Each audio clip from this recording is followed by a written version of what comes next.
where a teacher would have a concealed gun on them. They'd go for special training, and they would be there. And if you do this, and a lot of people are talking about it, and it's certainly a point that we'll discuss, but concealed carry for teachers and for people of talent, of that type of talent. So let's say you had 20% of your teaching force, because that's pretty much the number. If you had a teacher who was adept at firearms, they could very well end the attack very quickly. And the good thing about a suggestion like that, and we're going to be looking at it very strongly, and I think a lot of people are going to be opposed to it. I think a lot of people are going to like it. But the good thing is that you'll have a lot of people with that. And so that would be certainly a situation that is being discussed a lot by a lot of people. You'd have a lot of people that'd be armed, that'd be ready. They're professionals. They may be Marines that left the Marines, left the Army, left the Air Force, and they're very adept at doing that.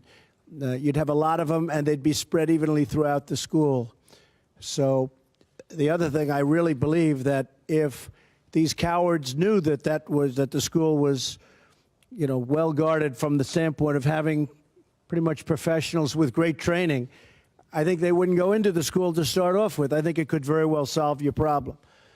So does anybody like that idea here? Does anybody like it? Right? And do people feel strongly against it? Anybody? Anybody? Strongly against it? All right. I mean, look, we can understand both sides of it. And certainly it's controversial, but we'll study that along with many other ideas. Anybody else something to say? Yes, go ahead. What you just said is one of the most insanely idiotic things I have ever heard. At no point in your rambling, incoherent response were you even close to anything that could be considered a rational thought. Everyone in this room is now dumber for having listened to it. I award you no points, and may God have mercy on your soul.